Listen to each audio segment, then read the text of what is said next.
ennyimba awo tulina ennyimba abo tulaba brown skin events abamu nga muziyimba abamu mugamba zibatwala mu mwoyo zibatwala buziba naye ng'ennyimba ezibatwala mu mwoyo zibatwala mu mwoyo gwa setaani nga nnyimba kyezo Katonda wanaaza kebibi wagula n'omusaayi gwo sitaani yaswazibwa wanaaza kebibi oli mutukuvu nyonoona olina ebibi nina ebibi kati yali anaazaaki olwo bibi ki bye yayozaako ebirala ne bisigala otegedde ekintu ekyo bw'oba ng'oyimba luyimba kituufu bw'omukkiriza akunaazaako ebibi byonna byonna bw'oba oyimba oluyimba luno kitegeeza oba olina okuba mutukuvu oteekeddwa oyimba oluyimba luno si lwabali si lwabwe Katonda asooka okozesa amayinja ne googera ayiseewo obubaka wangi sebo yes nayimba oluyimba naye nga talutegedde makulu gaalo kati lwe luno togeza ogamba bugembe ejjinja essaawa eyo lyali jjinja era jjinja kubanga ayogera obubaka obumu naye nga tanategera magnitude na bukulu bwabwo nga ate nabwo tebulinakola mu bulamu bwe sokoddemu akikkute Moze Katonda mu dunia munayinza okuba alinamu abantu be babiri bokka yes n'omu Katonda tali about numbers Katonda si wa muwendo nolaba enkuŋŋaana z'abasajja ne mubatiza simanya ne muwatuza abantu 2 ku lusende nobona nga ani abatwala gwe waliwo kirabyewa olwo lukuŋŋaana luba lufu buli yenna yali alabye ku lukuŋŋaana nga baatuza abantu abasoba mu 2, 3, 4 baatula bifu Katonda is not about numbers Katonda si wa muyolerero gw'empaayo Moze lwaki oyogera bw'otyo kati wabona bonna bakkiriza kale tekisoboka bakkiriza njiri yafuna ssente naye enjiri y'obwakabaka obwakatonda oteeka okulekawo bingi kutumutwala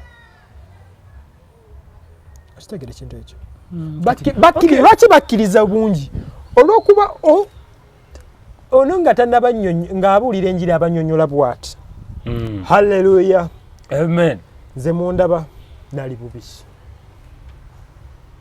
nze nali ntembeyanga bikwanso nabyangwe biganda nabyangwe nga ntunda butwa bwa Messi na Dyson mu hoteli we natuganga mu hoteli sayinanga ssente nga nsaba bampe matooke ne supu kasirya kifi najjango baluuma abantu bawuliriza Katonda nviiriddeyo Katonda mulabe ng'akola naye ate tebabuuza bandibuuza naye musumba kituufu akuviiddeyo mpozi okola mulimu ki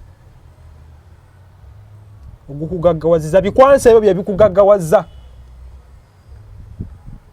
naye abantu era tebabuuza naye olw'okuba kati asose n'abanyumiza tambuddeko Amerika mukyala wange soko gye mukyala wange baby my baby jango era makanisa yenjiri tubabula njiri ya Bwakabaka my baby come and say hello to these people noganga agaba my baby sigwe yali naye muntandikwa Moze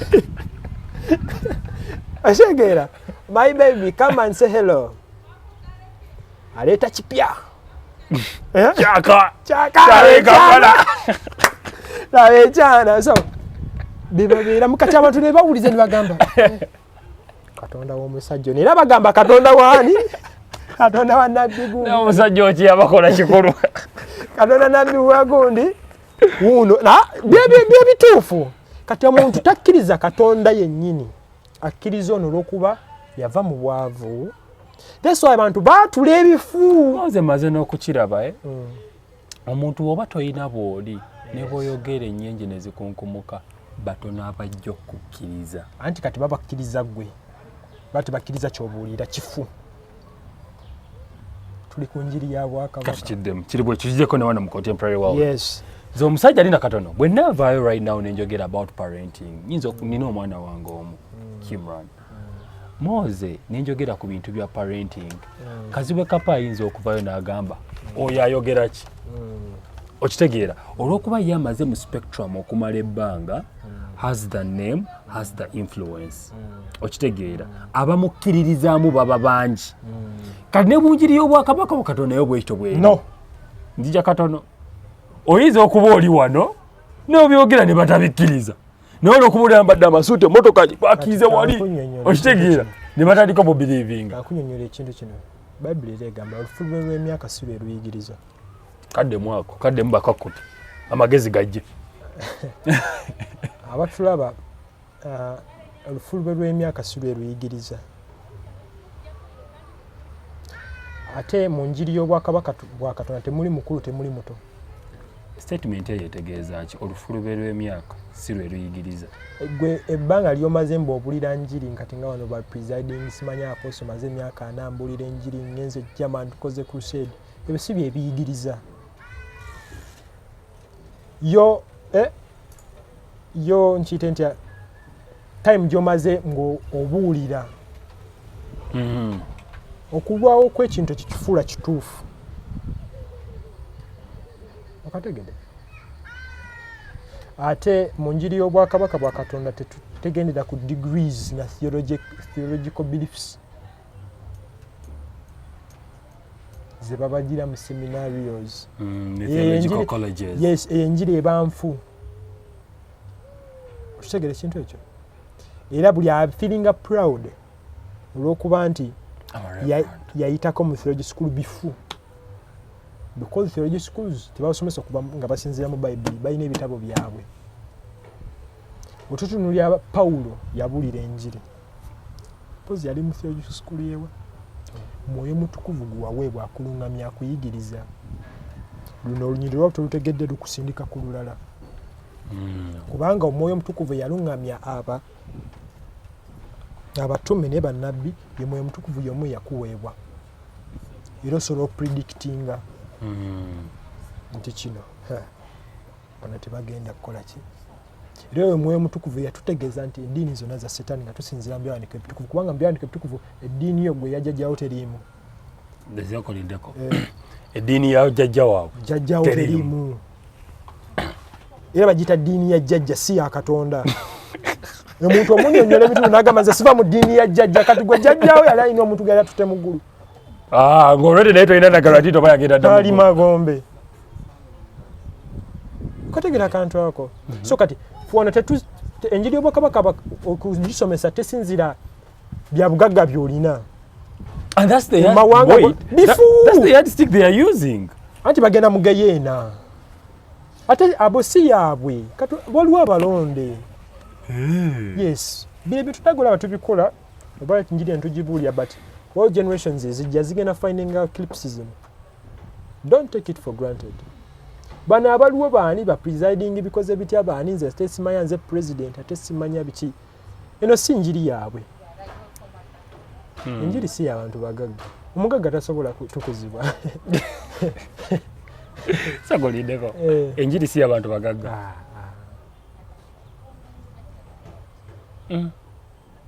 kati mulimu omuntu nga omutuuza omunnyonnyola bino kati balupaleria ajja alaba buli kimu kyonna akimazeewo ate Katonda era asobola Katonda era alina amaanyi abantu era abagagga era asobola bajjayo naye emboko zasooka okuwa nkoko baana naye nga Katonda byonna abikola asobola okulokola abagagga byonna asobola okulokola abagagga n'abaavu oba nfuna naye kizibu it's a bit hard okufindinga omugagga n'abaasoma abajja era tubalina abaasoma ba PhD holders nga babitegeera kati olaba ekyo kyogambye ekyo kyekibi wegulumiza proudness nze okategedde ako kyekibasumbuwa takube ne maka omukazi wetunulako omulungi nga ebagamba omulungi tafumba wetunako bwati naga ngandi beautiful agenda bange yawasa kivuga buda kikebekebe kidaga wano ngalaba tajja wakoma waga omugamba babies nze nvaako nze olwokuba kati ngandi mulungi yepimyemu kandi mulungi ono tansaanira ngako gasasika ngagenda awalala kabe na musajja nina sente zange kyenjagala kyetuusa kugongamba ki toyina kyongamba kyekibi that proudness obujeemu yes. Kati ekibi ekyo proudness kyekikolo kati bino kubba bwenzi bibala kubanga wowe feeling proud that I'm beautiful I'm what ojja kwenda omukazi ajja kuleka waayenda akuleke akoze ekibala kyekino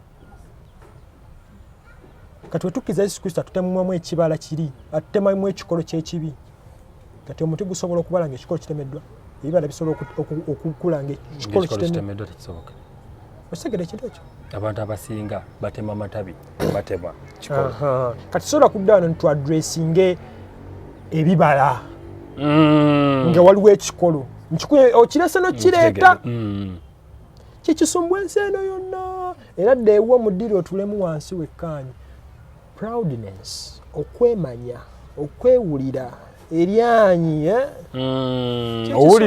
owulira okyali mwendasi okoze nnyo olowooza oli wa kitalo kati ekyo ekibi kijja kuliza outinga ku bino byonna byonna ojja kubba ojja kukola ki ojja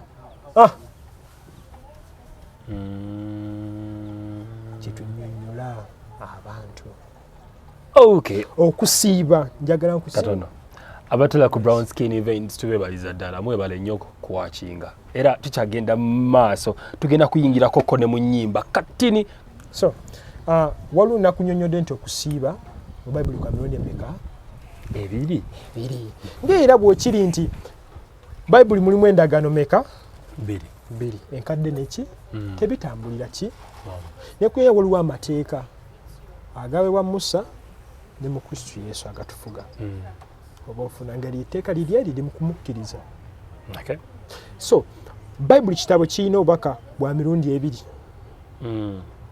nti waliwo obubaka bw'obwakolanga luli ng'obwo bwali obulanga kati waliwo kati n'obulangibwa bwe buli kitegerekeka so okusiiba kwali kwa ndagaano nkadde kuno kw'obutalya kawunga bijanjalo biki byonna kati waliwo okusiiba Kristo yali ategeeza mu Matayo 17 ebyengeri era okwo kusiiba bw'okukola ebyengeri bivaawo kwekuliwa soma Isaaya 5:8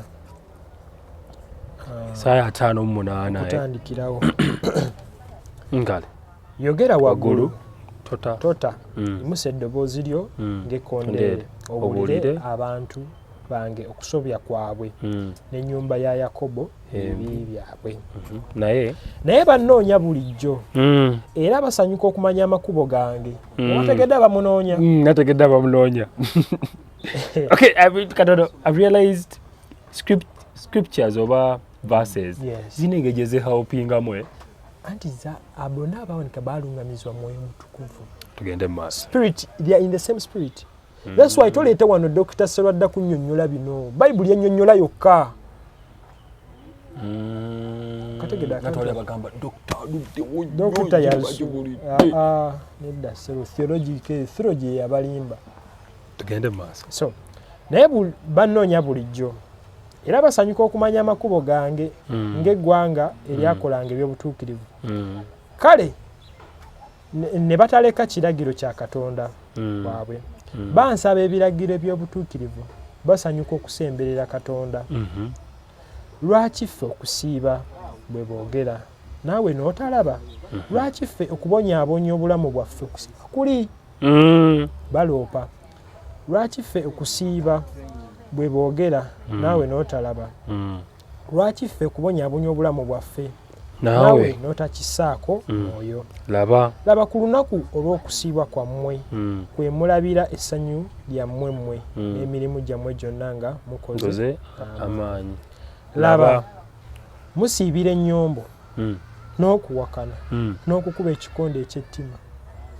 otegere bebasiibira soketiddemu ogenda birambulula laba musiibira ennyombo n'okuwakana n'okukuba ekikonde eky'ettima temusiiba leero bwe mutyo ti abantu nebwe buli kati basiibira nnyombo kufuna bawange yankyaye bannange ngata nankuba omugongo katono ali abasiiba abalwokuba bawo yamukubye omugongo munagenda sinya pasa namugamba sibe ennaku 3 tugenda mu dry ajja kuddamu akyuka aleme kukuba mugongo neiba wangando gawala n'abaana bange bapamanyi okutooya okategera bibiri mu bantu basiibira ennyombo Virayo bayina n'obuyimba olubagumya virayo golokoko nkwate kati tusinza Katonda yeebaka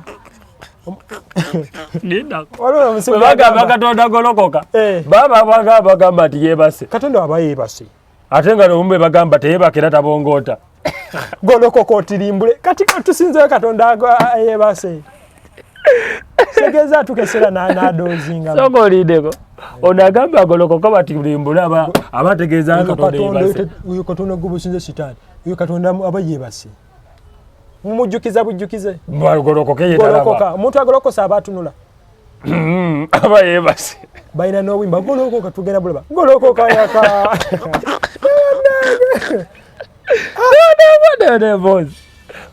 sogolideko bana bagamba Katonda agolokoke babanga bategeeza ironically nti yeebase era Katonda abe yeebase kubanga kiva bamuyita abataasi owabwe asomagira yes golokoka otirimbule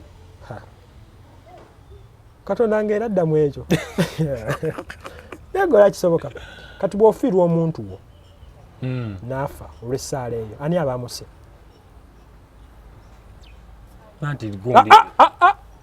ddamu ekibuuzo bw'ofiirwa omuntu wo olw'essaala ekyo ani abamuse nziramu ekibuuzo nze yasabye essaala z'abamuse kati kamboze guniga yazisabanga mu ndagaano enkadde izi Dawudi ayina essaala gye yasaba mu Isaaya eya 10:05 ng'agamba ate Katonda atirimbule atuge yatuga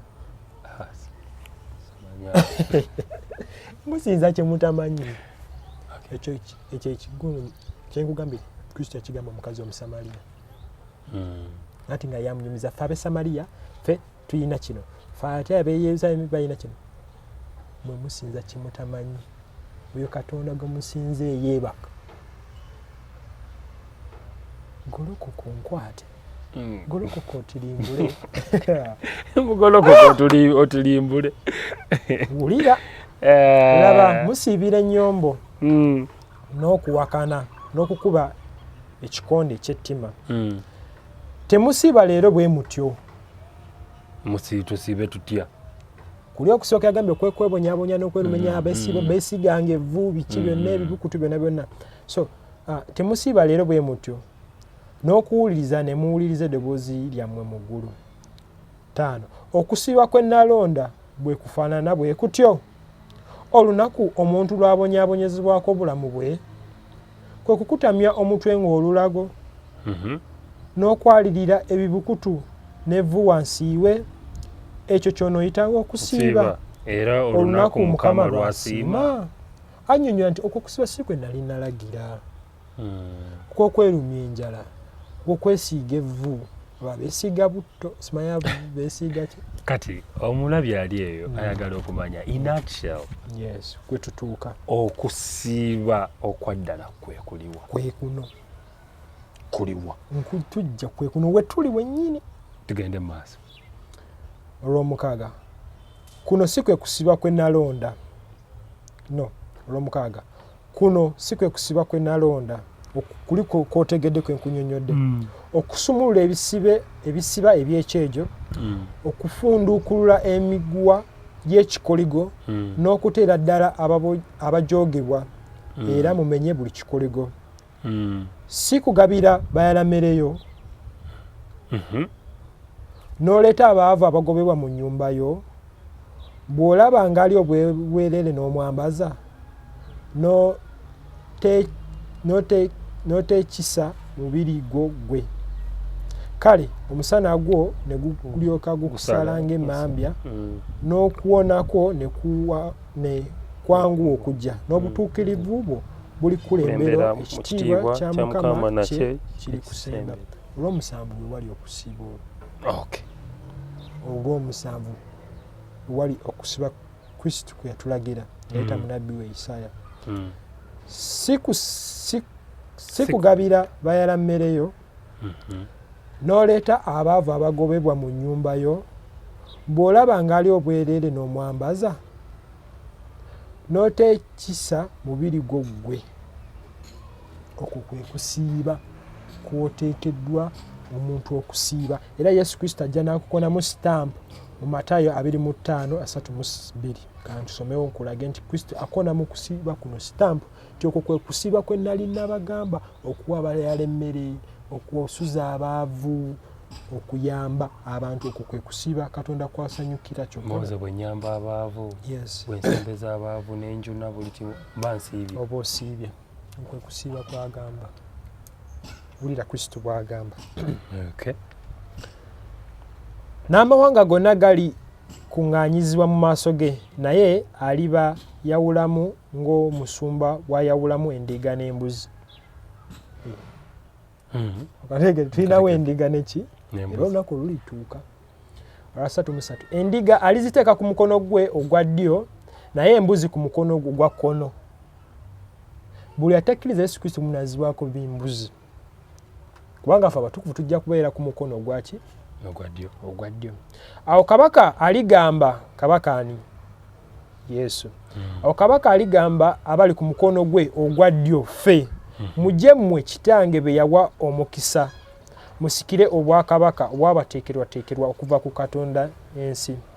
Kubanga nalina enjala ne mumpa ekyokulya, nalina ennyonta ne munywesa, nali mugenyi ne munsuza, nali bwereere ne munnyambaza, nali mulwadde ne munnambula, nali mu nvuba ne mujja ne mundaba. Awo abatuukirivu balimuddamu ne bagamba ffe si ggwe. Awo abatukuvu balimuddamu ne bagamba abatukuvu anti ayogera ku batukuvu tayogera ku bali. Abatukuvu baliddamu nga bagamba nti Mukama waffe twakulaba ddi nga oli njala ne tukuliisa, oba ng'olina ennyonta ne tukunywesa, era twakulaba ddi ng'oli mugenyi ne tukusuza, oba ng'oli bwereere ne tukwambaza, era twakulaba ddi ng'oli mulwadde oba mu nvuba ne tujja tukulaba. Ne kabaka aliddamu alibagamba nti mazima mbagamba nti nga mmwe mwakola omu ku abo baganda bange abasinga obuto mwakikolera nze. Okwo kwe kusiiba. Okwo kwe kusiiba nga bwe kuteekeddwa okubeera. Bwe kuteekeddwa okubeera, naye nga tunzike ku scriptures zino ennya zibuzaabuza abantu. Matayo 17:21 ebyengeri ebyo. Twangwekwa akadde katwala empiiga. Ebyengeri ebyo tebisobola kuva watali kusaba na kusiiba. Matayo 17:2. Lwaki Kristo yayogera ebigambo bino? Nti abayigizwa baalema okugoba omwana yalina ensimbu. Taata omwana n'amuleeta eri Kristo n'amunyola n'amugamba nti abayigizwa balemeddwa okugobako omwana akoze ki? Omwana wange alina ensimbu, agwa akola atya? N'abagamba nti senga mubadde n'okukkiriza naye kwandibadde kutono nga kwenkana ng'akaweke kakalidaali, mwandigambye olusozi luno luvaano nti genda wali. Naye ekyengeri ekyo kisobola kuvawo nga tatali kusaba na kusiba. Ki ekyawunya omwana essaawa eyo? Because amala okwogera ku ky'okusiba dayimoni, amala okwogera ku ky'okukkiriza dayimoni n'ava ku mwana. Kwali kukkiriza. Kati abagamba nti ebyengeri ebyo abayimirira mu lunyiriri olwo ne bagamba ebyengeri ebyo tebisobola kuvawo kutali kusaba na kusiba nga ayimirira mu lunyiriri olwo, kiba kitegeeza ebyengeri ebyo bisinga Yesu amaanyi. Yesu alemeddwa, kati kusiba kwe kukola. Ate oluvawo nga bayimba Yesu olina amaanyi, aleluya. Kati maanyi kyago galina nga tegasobola kujjawo byangeri. Bafilipi 2:9 gamba Yesu ly'erinnya erisinga amannya gonna. Erinnya lya Yesu ly'erinnya erisinga amannya gonna. Kati ebyengeri bino bye biba bisinga Kristo amaanyi. Biba bimusinga. Okusiba kwe yali ayogerako kwe kuno. Oba nfuna. Era waliwo ne olunyiriri ezitabula kubanga ekkanisa ya Yesu Kristo bagamba nga yo yasiiba olwasoma Bikola by'Abatume 13. Lwaki ekitabo ekyo kiyitibwa Bikola by'Abatume, Acts of Apostles, ebikolwa by'abatume? Nti era tebakoma ku kusiba kokka n'okukomola baakomola, era waliyo empaka. Ebintu bino byatekinga time okubavaako.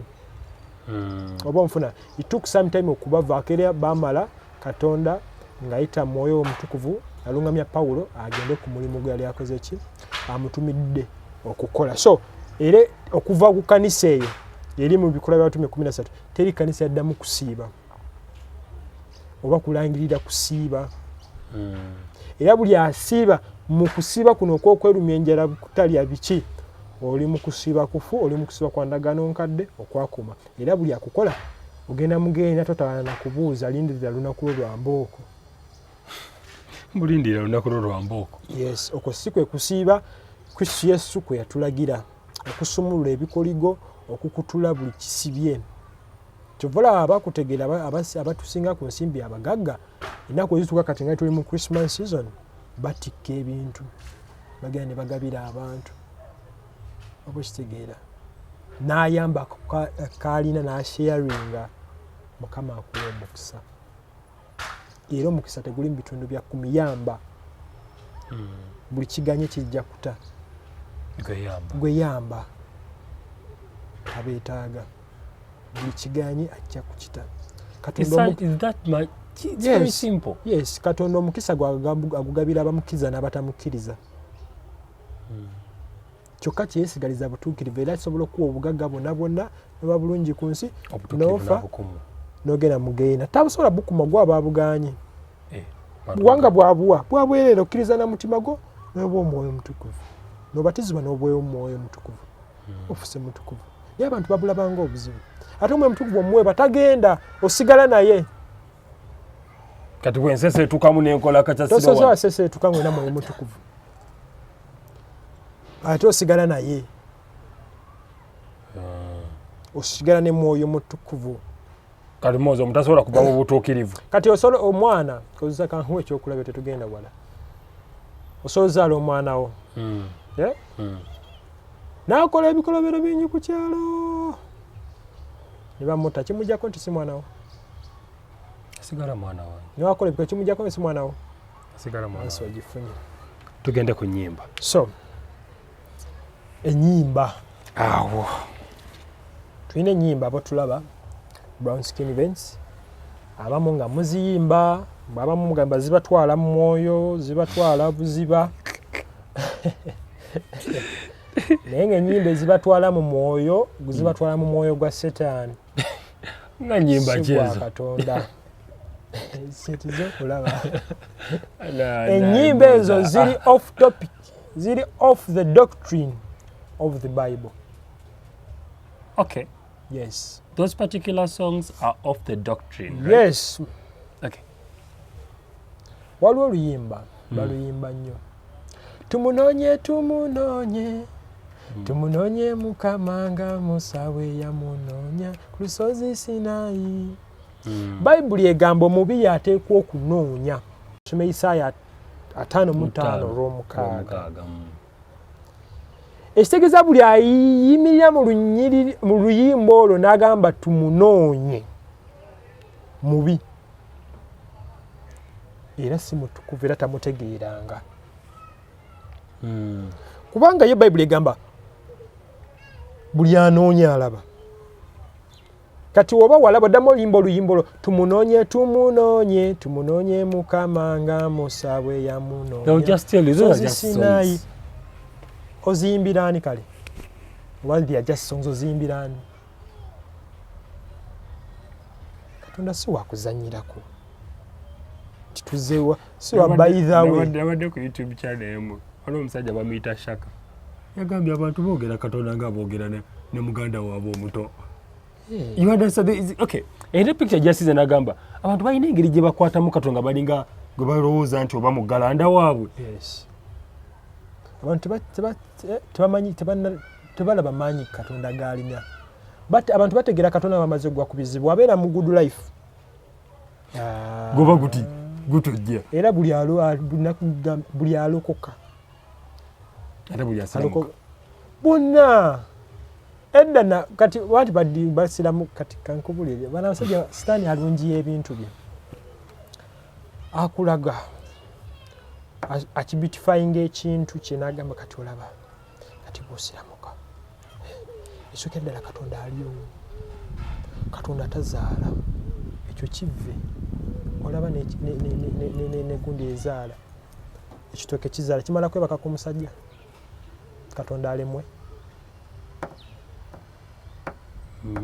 abo basajja bakulu bannyonnyola bintu ebyo okuzaala kwa Katonda tekwetaaga yafune mukazi badde ku kitanda we yakutondera ki oli kitonde kye okitegeera yo doctrine eri awo already enda eri mu ye Kurani ekulagira goberera Isa lyekkubo n'amazima n'obulamu era Kurani ekulagira mu 3:5 nti Katonda agenda kuteeka ffe abagoberera ddiini eyo era Muhammad ye mubereberye mu ddiini eyo abasooka bonna tebabimanyanga nako era yabuvaamu endako Muhammad yava mu Busiraamu yes Yunus 10:5 tusomewo manyi tunabeera wano nga tuli mu bya Wakayima ne wangu omuntu ajja agamba naye bano abasajja bavoola buvoozi ddiini ya jjajja mbu ddiini ya jjajja yes tusomewo nakugambe sura ya 10 aya ya 15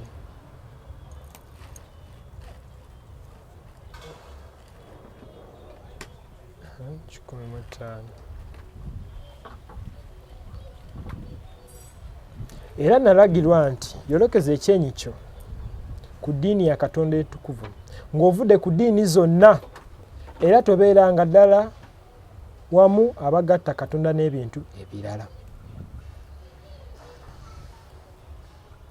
Basebo ne banya Muhammad obusiramu yabuvaamu ge mazima agakaawa kakayira nno ddala approximately to 1 billion plus geego era mulimu abalonde babajja bitegeera bino ebintu si bya kungufu bwe balemererwa bajja kujja wano bajje mu bya gently kubanga era bibasobola naye bw'omubuuza mpa aye yakulagira eragiramu engeri giwasiramu kamutagirina dini ya jjajja bakutiisa bakuba sitole z'abafu kufa genda malayika kusikamu omwoyo malayika ali mawutu bye baddamu naye nga zonna ddiini zapangibwa abazungu n'abawalabu bayiseewo ekintu kyabwe. Obusiraamu butandika 5 3 ne butongoza 6 10 nga Muhammad yabuleeta edda basabanga mu ddiini kyabasooka yagamba yafuna revelations kankulaga abawandiika Quran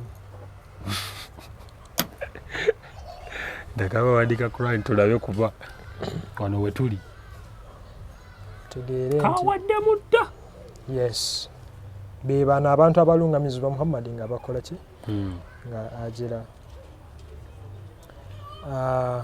sura ya 10:14 aya ya 6 musitaani ow'omu majini ne musitaani ow'omu bantu nga basayininga bakonkludinga Quran amajini ge gawanga Muhammad revelations okuwandiika ebintu bino. Bible yafundikibwa okuwandikibwa eddi 10 Quran ejja 610 wawa ise emyaka emeka eddi 10 eno nejja 610 wawa iseyo 610 wawa iseyo bagezaako okunnyonnyola Bible emyaka nga 3 baali bagezaako okunnyonnyola Bible nini balimwa Bible yajjanga eggaddwa tegere kintu ekyo so ge mazima nabo bakimanyi that's why ojja kulaba ebitabo ebimu ng'obirabamu eno kategedde Bible kye kitabo kyasooka Quran era ojja kusanga ebimu nga bigezaako okurelatinga mulimu gundi ebitabo simanya ey'abakyala simanya ey'enjaba zessula eziri mu Quran lwaki bwe bitwe bibiri eya kaafu ekaafu simanye ey'ente ebyo why babimanyi bajja babinnyonnyole wano leero sizze kuboogerera nabo tujja bategekera olunaku lwabwe banaabaze banajja tugenda ku nnyimba ezo tumalirize tumunoonye olutegedde oluyimba olwo so ono oluyimba olulala wanaaza wanaazaako ebibi wagula n'omusaayi gwo sitaani yaswazibwa wanaazaako ebibi oli mutukuvu nyonoona olina ebibi nina ebibi kati yali anaazaaki olwo bibi ki bye yayozaako ebirala ne bisigala otegedde ekintu ekyo bw'oba ng'oyimba loluyimba kituufu bw'omukkiriza akunaazaako ebibi byonna byonna bw'oba oyimba oluyimba luno kitegeeza oba olina okuba mutukuvu oteekeddwa oyimba oluyimba luno si lwabali si lwabwe katonda sookozesa amayinja ne googera ayiseewo obubaka wangi sebo yes nayimba oluyimba naye nga talutegedde makulu gaalo kati lwe luno ogeza ogamba bugembe ejjinja essaawa eyo lyali jjinja era jjinja kubanga ayogera obubaka obumu naye nga tanategera magnitude na bukulu bwabwo nga ate nabwo tebulinakukola mu bulamu bwe sokoddemu akikutte katonda asobola okukozesa okuyisawo enjiri y'obwakabaka bwa katonda n'ogibulira oba n'ocomposing oluyimba naye nga totegedde magnitude na bukulu bwa bigambo by'oyogedde oba luyimba lw'oyimbye kati oluyimba wanaazaako ebibi n'ontukuza n'omusaayi gwo kati oba olina ekibi naye era ojja mumusanga era ajja kugamba mwattu ate mwana byasigalawo teyabinaaza bimalawo osegeera olwo oluyimba luli awo era balina oluyimba olulala bayimba nti tewali kimulema Yesu ng'omuwadde obulamu bwo tewali kimulema Yesu ng'omuwadde obulamu oluvaawo nti mwattu nno waliwo ebimulema ng'okusaba n'okusiiba kwe kubijjawo ogambye tewali kimulema nga Yesu omuwadde obulamu bwo kati bino ebyengeri bimulema ng'amaze omuwa obulamu bwo nga kusiba kwe kubijjawo oluyimba lwo lutuufu tewali kimulema Yesu Kristo ng'omuwadde obulamu bwo kati ebyengeri okusiba kuno okwekweruminyala kubiveeko tugere kuyimba olulala osegeera waliwo oluyimba lwebayimba nga bayita omwoyo bwaka waba okuyuguma kalawo bakozesa byekiwaka kati buli eyalimba ku luyimba olwo nga waluwulirako oluyimba nga waliwo nga kuŋŋaanirwa nga baluyimba muli ba setaani buli yayimba ku luyimba olwo na buli yali mu kuŋŋaaniro nga muyimba oluyimba olwo musimaya lubatwala buziba ewa setaani era buziba yabeera mu buziba wabayo kizikiza muli ba setaani inda kakayimbako yo omukyala bwaka setaani waba okuyuguma yes bitufe tuli basitaani lwa setaani lwaki lwa setaani wuliriza bwaka waba okuyuguma katonda w'amaanyi bwaka wabayo okuyuguma bayita mwe mutukuvu empewo ez'amaanyi ennimi ez'omuliro bwaka waba okuyuguma bayita mwoyo mutukuvu ake naye nga bayibuli etugamba bwe tusoma ebikola by'abatume 2 kutandikirawo ti mwoyo mutukuvu yakadda ku lunaku lwa pentekooti taddangayo ali wano ne Kristo yali very clear according to the divinity I really know nti kabalekere helper tajjanga yatuukadde otyo era bayibuli emu ekunyonyera mu Baruumi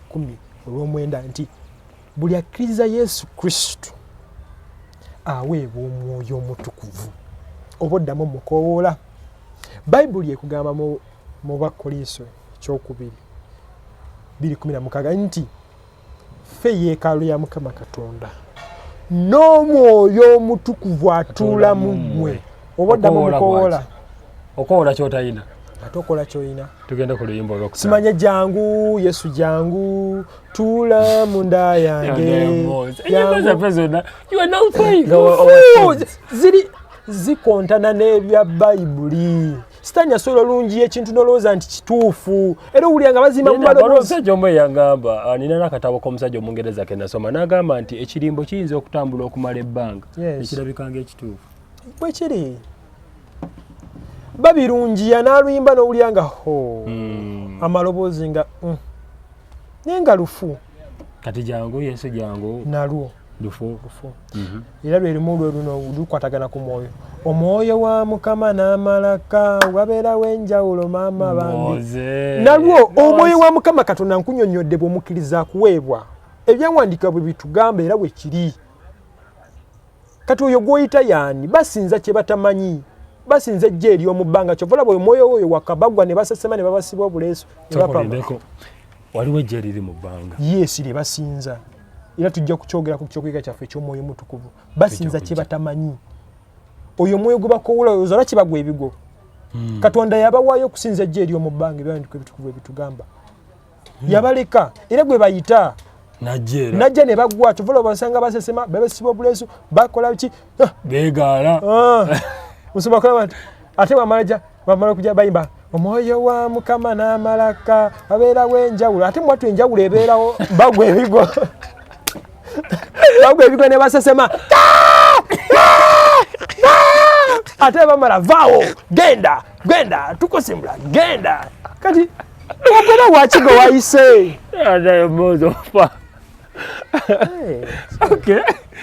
ate bamala ne bamugoba. Baba ne bamugoba. Kati fire. Baba ko bizimu kiri kiveewo. Ate go mwayise. Bali nkusamira. N'okusamira kwekutu. Kati okusamira kati kwava mu masabo gana agesubi kwadda mugana agebbuloka. Sajja akube suti ebulungi. Ajja nawe basamira. Omwoyo wa Mukama n'amalaka. Era nga lubaale. Bamuzinira, bamukubira embuutu. Najja mwatu ate n'akola n'abasesemya. Kati teri muntu Katonda gwe yawonya n'amukuba bigo. Kadde mwako amagezi gajje. Teri muntu Katonda gwe yawonya ng'amukuba bigo. Katonda wabawonya abaana be tabakuba bigo. Era bw'olaba ekkanisa yonna esuula abantu ebigo bw'omuntu yenna ng'asuula abantu ebigo bw'abawonya eyo lya Setaani gwaliyo naawe gwagendayo okusabayo n'abamukkirizamu mwena muli ba Setaani. Katonda bw'atyo si bwawonya. Omusajja yalina ligioni namba y'emizimu. Yamukubako ekigwo. Omugenge yamala emyaka 32. Yamukubako ebigo ng'amwonya. Yamugamba kwata ekitanda kyo ky'etikka otambule ogende. Ne wano. Akolama. Alinga abojja. Akola bwati. Ne bajja n'obuleeso. Osagera wona oluyimba luno olulala baluyimba naye tebategeeranga makulu ga luyimba lukwatagana ne doctrine ya Bayibuli entuufu naye tebatina tutegeera luyimba kyolo ku musaalaba egologoosa ebyange byonna byaggwa musaalaba egologoosa ebyange byonna byaggwa bitya ng'okyasiiba byaggwa bitya ng'okyawa ebitundu bye10 byaggwa bitya ng'okyasula mu overnight ng'osula otuleekaanira mb'oyita Katonda. Otegera amakulu galo ku musaalaba egologoosa ebyange byonna tebategeeza bw'oba okyakola bino bw'oba okyasiba tebinaggwa bw'oba okyawa ebitundu bye10 mb'ofuna omukisa simanyi ogaga tebinaggwa. Fe abateekeddwa oyimba oluyimba olwo fe abatukuvu ku musaalaba egologoosa ebyaffe byonna byaggwa yatukolera emirimu gyaffe mutemulina kyemukola mulimu okuseeya buseeya kulya life good life tugende totofa tusiibye osegere ono limba golokoka yaka golokoka yaka otaasa amawanga simanya bakulabe kibategeeza Katonda wabasumagira yeebaka ate nga Bayibuli egamba Katonda takola teyeebaka ate era tabongoota kati ng'osinza oyo waaba yeebaka bamukoola gy'abataase taata tutaase yabadde off guard omuntu okumuyita ogoloka kitegeeza tiyabadde ku guard Katonda avaako ng'omwana w'omuntu newannange eyo Katonda g'osinza. I have something that really perplexes me. Lwaki abantu they have really nullified God bamulabanga akantu katolabo basumba bano n'amadiini ge galeese obuzibu balowooza nti Katonda oba muntu ali awo w'okusinikira gamanyo nage bantu bwekiraba musesemere ogw'ebigwo osimanya w'ofunye ebizibu omunoonya banoonya Katonda lwa byanfuna tebamunoonya lwa kunaazibwako bibi. N'omulala ajja kubuuza abatukuvu temwenenya. Kino kiri awo okwenenya kiki? Namanyira wasooka otubona nkoze ensobi n'ensaba ekisonyiwo. Okwenenya si kwatula, okwenenya si kwogera. Bw'oleka ebikolwa ebibi by'obadde okola ekyo kye bayita okwenenya. Sooka olindemu kibaddiremu amagezi gajje. Okwenenya si kukeera ku makya kutuleekaanira nabbye. Okwenenya si kwogera. N'oba tetugamba nti wayenze naye bw'oleka ekikolwa ekyo eky'obwenzi oba weenenyeza n'otatugamba. Sooka okiddiremu omulabi ali ku brown skin era ddemu akitegeere. Okwenenya si kwatula. Nga bano abatuze abantu nenenya ebibi by'abajjajja kati jjajjaawo gye yali abbi fe abakali gye twakolanga ebisakalometo ya penetensiya gunsinze simanya gunsinze Katonda kola kyokola nga bakuba n'emu bifuba. Osigera okwenenya kutegeeza okwene kye bayita Bayibuli kye bayita okwenenya si kwatula tinabbye nakoze eki yakoze eki bw'oleka ekikolwa ekyo ky'obadde okola ekibi gwe munda mu gwe kubanga gwemanya obubi buva munda. Bw'oleka ekikolwa ekyo n'okivaako n'otaddamu kikolwa oba weenenyeza. Ekyo kye bayita okwenenya. Fe n'otatugamba ndabanaye sikyabba nze nali mubbi mundaba twabbanga simanya nali malaaya nga ebyo kati ani g'onyumiza ebyo oba weewaanira Katonda nga we wali omwonoonyi. Osegeera ekintu ekyo gwe oba obadde otunda bintu byo otunda mubiri gwo bw'oguleka bw'obireka n'obireka n'otaddamu bikola oba weenenyeza. I've realized your statement ijagadde nnyo because eri practical. Abantu boogera nnyo ebintu ebiri very theoretical. Mbingisonye sijja kuddamu kubikola ate nadde n'abikola. Nedda. Okutekuba kwenenya. Si kwenenya. Tugende ku luyimba olulala. So fe ku musalabe Gologosi baffe byakola ki? Oli oluyimba lwogenda okozaako ono. Luyimba lwange nno.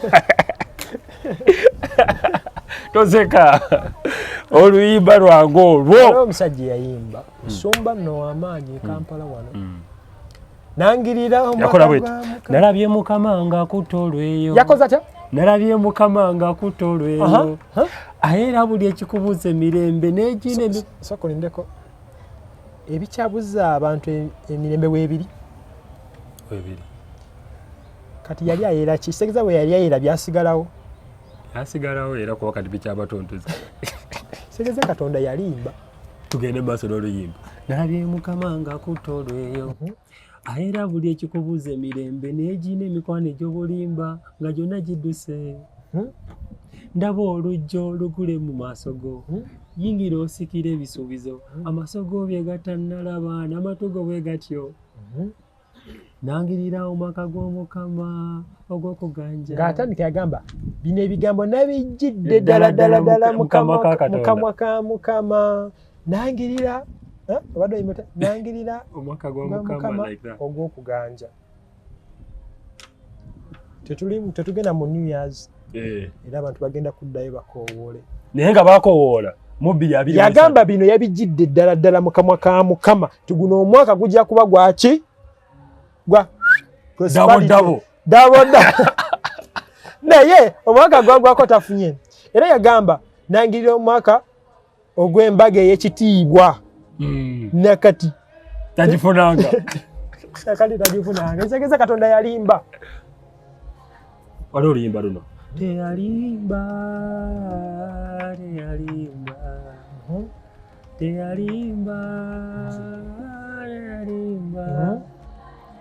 byonna Mukama bye yasuubiza okumpa eri ddala alibimpa. omanyi bye babategeeza goba tonnakitegeera ababategeeza bino ebyebano ebyoku nsi Katonda kyataalimba kwe kusindika mwana we Yesu Kristo kujja ku nsi nga bwe yakirangako mu bannabbi bonna ebakimulangako yamala n'akituukiriza. Okitegeera ekyo era ebisuubizo bye tufuna oba bye tufuna mu bulamu bwaffe essuubi lye tulina yagenda mu ggulu era tulirina. Bino tugenda funa ku ssente bwavu nga buluma ebyessente buliriza ebyensimbi Katonda ekyo yakiggulawo bw'omusaba azikuwa bwe simusaba tazimpa era osobola okuzifuna sitaani n'azikuwa baa naye abigaba.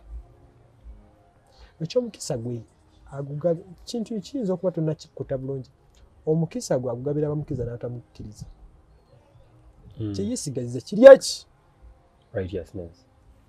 tugende mu maaso.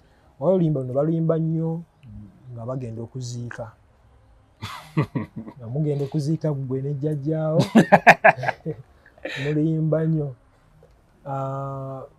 tulizukira ffenna tulizukira ffe mu kitiibwa kya Yesu ku lw'oluvannyuma. Wuliriza tulizukira ani azuukira omulamu omufu wasagedde waliwo omuyigiriza omu yagamba waliwo omuntu omu Kristo gwe yagamba nti yali agenda ogenda okuziika kitaawe Kristo n'amugamba leka bafu baziike bafu bannaabwe. Ofuna kati bano basitudde keesi already bafu basitudde omufu bayimba tulizukira ffenna tulizukira ffe mu kitiibwa kya Yesu ku lw'oluvannyuma. Bayibuli egamba buli alizuukira mu kw'oluvannyuma oyo embooka egenda omuyita kajja gy'olira. Bayibuli eyogera ku kuzuukira kwa mirundi ebiri waliwo okw'olubereberye n'okw'oluvannyuma. Kati okw'olubereberye kwe kuliwo okuzuukira okw'olubereberye kwe kuno kw'oyatula nti Yesu Kristo yafa n'azuukira by faith ozuukiza omwoyo gwo gwali gwafiira mu Adamu ne gudda bujja. Kati ne tuba kuno okw'oluvannyuma okwo okw'oluvannyuma kujja kuba kw'abano abatakkiriza. Nga wala ku Bayibuli kulimu okufa kwa mirundi ebiri waliwo okufa okw'essaawa ey'omunaana kuno kwe bakuziika essaawa munaana wali kitegera ne kuno okufa kwe twafiira mu Adamu olw'ekibi kye yakola. Kategedde akantu ako. So kati buli ayimba oluyimba olwo mufu kiddemu bakitegeera. Buli ayimba oluyimba olwo tulizukira ffenna tulizukira ffe mu kitiibwa kya Yesu ku lw'oluvannyuma wa Setaani. Tugende ku lw'ekumi kuba boy. Yes. Era luno lukwatagana luno olw'ekumi lukwatagana luli olw'omwoyo. Omwoyo kweta. Kati omwetaaga ki nga Bayibuli egamba buli akkiriza amuweebwa era atula mu ggwe. Kati aba yakkiriza ki? Yakkiriza ki? Moze baluyimba ne baluwooma n'olaba nga atmosphere yonna it's at peace. Setaani yafuga ekkuŋŋaaniro oba waliko mu kkanisa nga balusaba oluyimba olwo. Omwoyo amazima tukwetaaga ssebo wali mu kkuŋŋaaniro lya Setaani. Kubanga abakatonda baweebwa omwoyo mutukuvu era abeera nabo. Tebanoonya munoonya. Kati amunoonya abawaani. Mugundi Katonda abantu bamanyi ba mirundi ebiri okusinza ku byandika ebitukuvu. Amanyi abatukuvu n'abakola ebibi. kati ekyo si kya butukuvu ky'abantu bakola bibi tugenda kulimba olusembayo n'olulala balukozesa nnyo era lukwatagana ku topic gye twadisikasingako okusiiba siiba nnyo siiba nnyo babyogera n'amaloboozi amagundiivu balowooza bali ku bituufu bambi naye nga bino tetubyogera nti oba okujereegerera wabula tubyogera nti okubalaga ekituufu kubanga embooka eziruma ennyo ze ziyigiriza kati wali time wetuuka nga tulina okusabula muveemu obusiru balina obusiru ekibi ky'obusiru buli atakkiriza Yesu Kristo kiri kyewaŋŋambye nti n'obusiru nakyo kibi ani tubanyonyola ebintu biri plain bino ebintu si byakukola nnyo siiba nnyo owangule owangule amaanyi g'ekizikiza n'ekibi kisiiba nnyo owangule amaanyi g'ekizikiza n'ekibi oluvaawo amaanyi g'ekibi Yesu yagamenya olaba oluyimba olwo lu off the topic luno olusiiba nnyo wangula amaanyi g'ekibi kakiriwo ekikola omusumba ayimiridde mu kuŋŋaanira asomesa nti siiba nnyo owangule amaanyi g'ekizikiza n'ekibi oluvaawo amaanyi g'ekibi Yesu yagawonya amaanyi g'ekibi Yesu yagamenya kati so tetusobodde ennyimba zimalayo mpitirivu tujja kudda n'ebyokuyiga okwongera n'okulambulula kino kubanga kyemmanyi ebibuzo bijja kujja nga bingi nnyo bijja kujja nga bingi nnyo naye tofiira mu comment section osobola okujja wano ne twogera feesi ne batagiraga fe kyetufa gwe kuwulira by'ovaamu oba onfuna ojja onnyonnyole eddiini ya jjajjaawo onyonyola abantu yajjajjaawe si ya Katonda bwe bagamba nze siva mu ddiini ya jjajja jjajja wange jjajjawo yasiramuka nga bamusuubiza egundi sisokuyinda kukoleka mpisewo yasiramuka lwaka bamusuubiza endibota abadde basiramuka nga babasuubizanga ebintu oba kitegeera babasuubizanga oba obwami biki okitegeera ne bakyuka naye teyabitegeera yingira mu ddiiru y'abali nekimubuukinga n'abaana kati naawe ogoberera ddiini ya jjajja so nampunzika so mwebale nnyo abatola ku Brown Skin Events okubeerayo twaniriza ebibuuzo byonna by'omanyi oba kati gwe tosobola kubinnyonnyola osobola leeta senior pastor sheeke yakusiramula ajje abinnyonnyole so ntumira abatukuvu mwenna abali mu nsi yonna mwebale kubaayo mwebale kuwanika bendera ya Mukama waffe Yesu Kristo yes mwebale nnyo era okumanya ebisinga bino ku mikutu gye tuli ku Facebook gye tuli ku ekkanisa y'abatukuvu Reformation Ministries gye tuli nnyo ku TikTok gye tuli Freedom Chapel ku website gye tuli ku YouTube gye tuli so yonna oba otwetaaza amakuŋŋaaniro gye gali ag'abatukuvu mu nsi yonna Ekaleero gyeri Lusanja Masindi Entebbe Jinja yonna gye tuli Butebo yonna gye tuli so kisinziira w'oba oli mwebale nnyo kutulaba abatulaba ku Brown Skin Events tubeebaza nnyo mwebale kusubscribinga mwebale kulikinga na commentinga n'okusharinga links eri mikwano gyammwe gyonna egy'enjawulo tubasaba bami muvyowinge musubscribinge mukwano gwo atanaba kusubscribinga mu encouraging asubscribinge oli ku Brown Skin Events just watch particular episodes ezinaba zijja ez'enjawulo about daily life lifestyle byonna byewetaaga okumanya biri ku mukutu guno amanya gange nze Douglas Kesegawa atakumira mpeera abankuumira omulokozi amweraba